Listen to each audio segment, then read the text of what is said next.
भारत का इतिहास कई हजार वर्ष पुराना माना जाता है। 65,000 साल पहले आधुनिक मनुष्य या होमो सेपियंस अफ्रीका से भारतीय उपमहाद्वीप में पहुंचे थे, जहां वे पहले विकसित हुए थे। सबसे पुराना ज्ञात आधुनिक मानव आज से लगभग 30,000 साल पहले दक्षिण एशिया में रहता है। 6500 ईसा पूर्व के बाद खाद्य फसलों और जानवरों के वर्चस्व के लिए सबूत, स्थायी संरचनाओं का निर्माण और कृषि अधिशेष का भंडारण मेहरगढ़ और अब बलूचिस्तान के अन्य स्थलों में दिखाई दिया। ये धीरे धीरे सिंधु घाटी सभ्यता में विकसित हुए। दक्षिण एशिया में पहली शहरी संस्कृति, जो अब पाकिस्तान और पश्चिमी भारत में 2500-1900 ईसा पूर्व के दौरान पनपी। मेहरगढ़ पुरातात्विक दृष्टि से महत्वपूर्ण स्थान है, जहां नवपाषाण युग 7000 ईसा पूर्व से 2500 ईसा पूर्व के बहुत से अवशेष मिले हैं। सिंधु घाटी सभ्यता,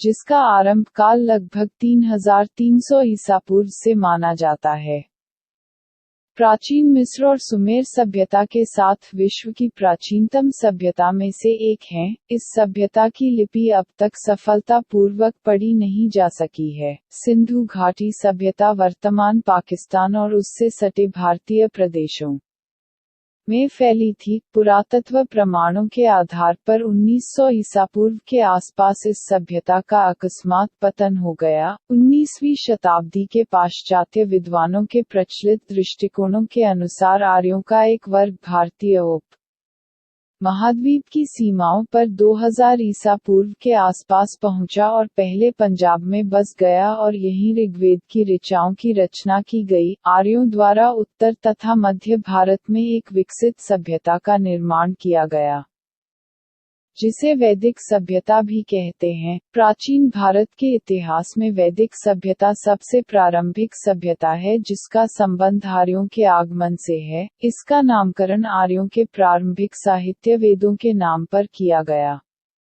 है। आर्यों की भाषा संस्कृत थी और धर्म वैदिक धर्म या सनातन धर्म के नाम से प्रसिद्ध था। बाद में विदेशी आक्रांताओं द्वारा इस धर्म का नाम हिंदू पड़ा। वैदिक सभ्यता सरस्वती नदी के तटीय क्षेत्र, जिसमें आधुनिक भारत के पंजाब, भारत और हरियाणा राज्य आते हैं, में विकसित हुई। आमतौर पर अधिकतर विद्वान वैदिक सभ्यता का काल 2000 ईसा पूर्व से 600 बीसी के बीच में मानते हैं, परंतु नए पुरातत्व उत्खननों से मिले अवशेषों में वैदिक सभ्यता से संबंधित कई अवशेष मिले हैं, जिससे कुछ आधुनिक विद्वान यह मानने लगे हैं कि वैदिक सभ्यता भारत में ही शुरू हुई थी। आर्य भारतीय मूल के ही थे और ऋग्वेद का रचना काल 3000 ईसा पूर्व रहा होगा। क्योंकि आर्यों के भारत में आने का न तो कोई पुरातत्व उत्खननों पर आधारित प्रमाण मिला है और न ही डीएनए अनुसंधानों से कोई प्रमाण मिला है। हाल ही में भारतीय पुरातत्व परिषद द्वारा की गई सरस्वती नदी की खोज से वैदिक सभ्यता, हड़प्पा सभ्यता और आर्यों के बारे में एक नया दृष्टिकोण सामने आया है। हड़प्पा सभ्यता को सिंधु सरस्वती सभ्यता नाम दिया है, क्योंकि हड़प्पा सभ्यता की 2600 बस्तियों में से वर्तमान पाकिस्तान में सिंधु तट पर मात्र 265 बस्तियां थीं, जबकि शेष अधिकांश बस्तियां सरस्वती नदी के तट पर मिलती हैं।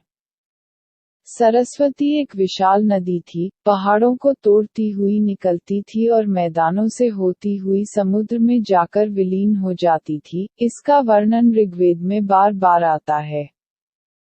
यह आज से 4000 साल पूर्व भूगर्भीय बदलाव की वजह से सूख गई थी। ईसा पूर्व 7वीं और शुरुआती 6ठी शताब्दी सदी में जैन और बौद्ध धर्म संप्रदाय लोकप्रिय हुए। अशोक ईसा पूर्व 265-241 इस काल का एक महत्वपूर्ण राजा था, जिसका साम्राज्य अफगानिस्तान से मणिपुर तक और तक्षशिला से कर्नाटक तक फैल गया था, पर वो संपूर्ण दक्षिण तक नहीं जा सका। दक्षिण में चोल सबसे शक्तिशाली निकले। संगम साहित्य की शुरुआत भी दक्षिण में इसी समय हुई, भगवान गौतम बुद्ध के जीवनकाल में।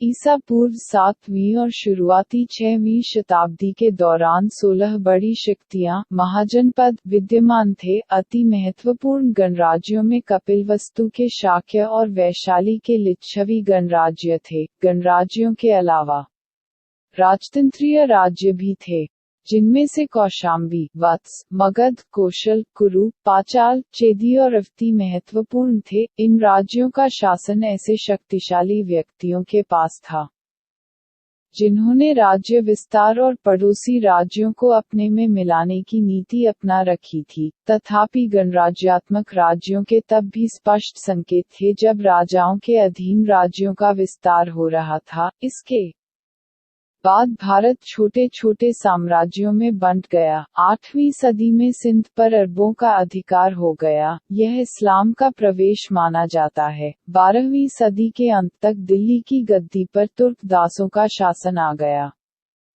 जिन्होंने अगले कई सालों तक राज किया। दक्षिण में हिंदू विजयनगर और गोलकुंडा के राज्य थे। 1556 में विजयनगर का पतन हो गया। सन 1526 में मध्य एशिया से निर्वासित राजकुमार बाबर ने काबुल में पनाह ली और भारत पर आक्रमण किया। उसने मुगल वंश की स्थापना की जो अगले 300 सालों तक चला। इसी समय दक्षिण पूर्वी तट से पुर्तगाल का समुद्री व्यापार शुरू हो गया था। बाबर का पोता अकबर धार्मिक सहिष्णुता के लिए विख्यात हुआ।